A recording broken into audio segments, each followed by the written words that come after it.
What's cracking lacking, my man of society? It is your host with the most, Shadow Loke, back at you with another video. Make sure you guys like, comment, and are subscribed to the channel. It's absolutely free. That is how you help my channel get into the algorithm.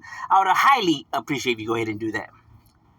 Now, what we wanted to discuss today is Patrick Kearney, or also known as the trash bag murderer, serial killer. One of Southern California's most sick, twisted individual who was terrorizing Southern California. I'm not going to just say the LA area, but Southern California, because, his crimes extended far beyond, what's Los Angeles, from Orange County all the way to San Diego, even to Tijuana, Mexico. The individual was one hell of a sick bastard, I'll tell you that much. Now I know I said that about the Richard Chase from Sacramento, but this guy definitely gives him a run for his money. Let me tell you, he's a name that you don't hear, at all. As a matter of fact, like, let's say when you're talking about serial killers, like when people say, the Jeffrey Dahmers and the Ted Bundys and the John Gacy's and all that, right? You hardly hear this individual, but this guy, man, let me tell you. First of all, he was an individual who had more than 21 victims. The exact number is not known. They do know that there's more than 21, but he won't, say how many exactly, right? But they did find the remains of at least 21 of his victims, right? Now, this individual growing up had it pretty rough, right? He was an oddball. He was picked on a lot by, his fellow classmates when he was younger. He was called queer. He was gay, right? But in those times, it wasn't cool to come out of, being gay and shit like that, right? So he had to keep his sexuality a secret, right? So obviously that's a lot to weigh in on the fact that he gets bullied a lot, right? And his parents are very strict and abusive, especially his father. His father wanted to raise him as a man, right? But one of the things that he did find pleasure in when he was younger is his father and him would go out hunting, right? His father taught him how to kill, pigs and all that shit, right? And he found that when he would kill animals, he would get aroused, right?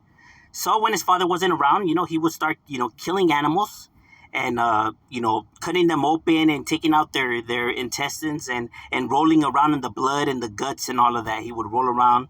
And, that's something he liked to do when he was younger, right?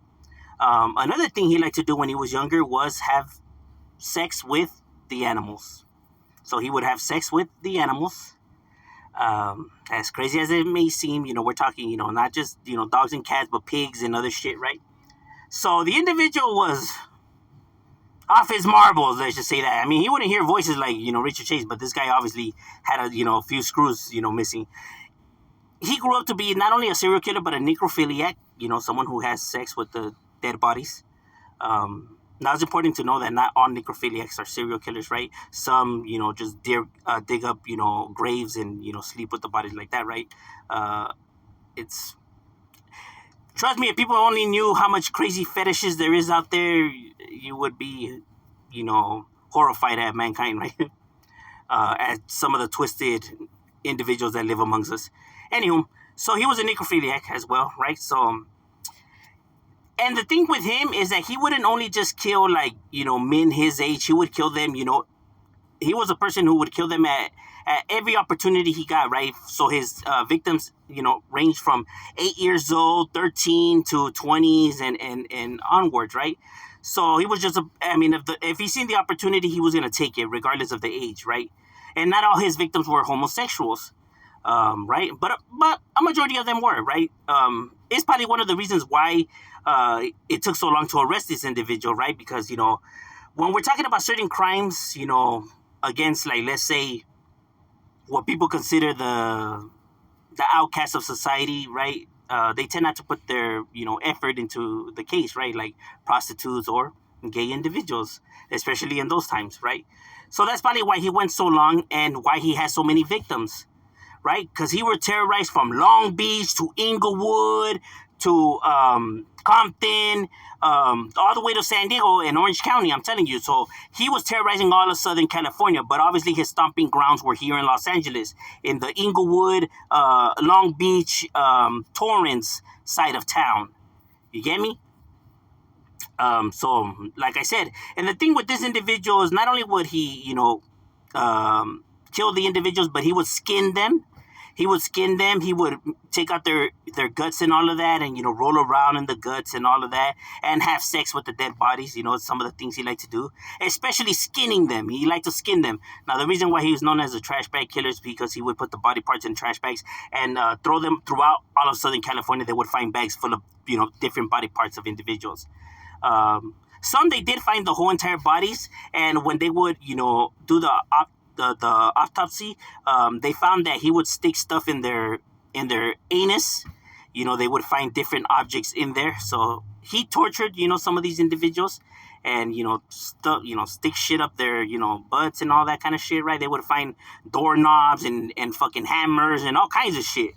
So the individual, like I said, he would just, this is something that he found joy in, something he liked to do. This was his, how he liked to spend his time, twisted, I'm telling you, right? So the individual was cuckoo,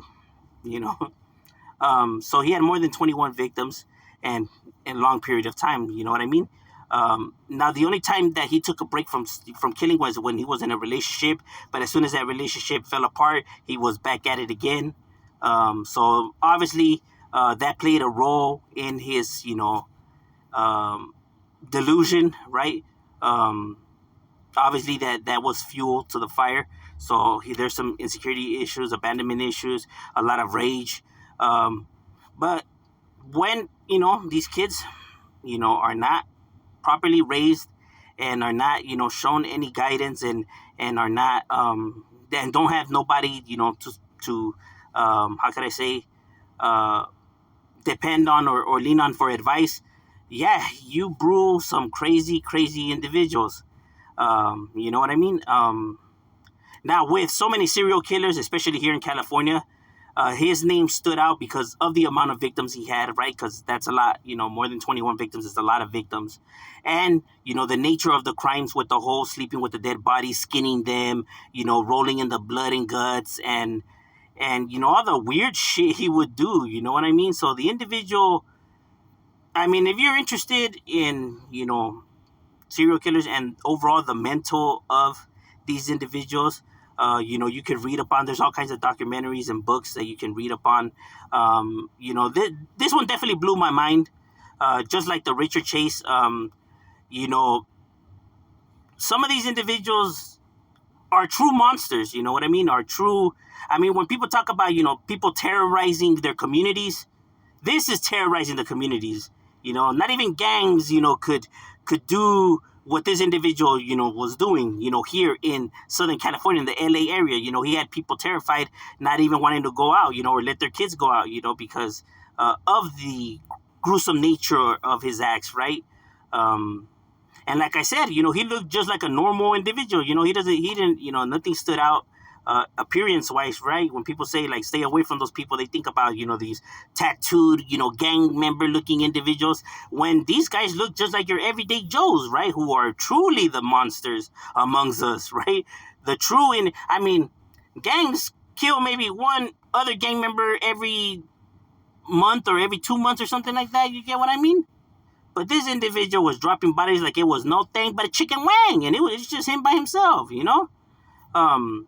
So this is what you call a true, corrupt, twisted, insane maniac, So I don't know if you guys were aware of this individual, but yeah, when I say that there's been twisted individuals amongst us, and, it's no surprise seeing how his childhood was, that he grew up to be the monster that he grew up.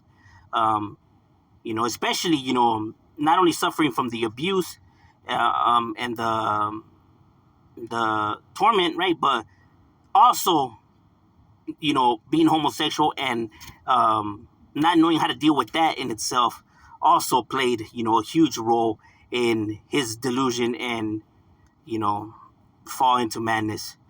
But yeah, if you guys want, you guys could go check him out. Have you guys heard of this individual?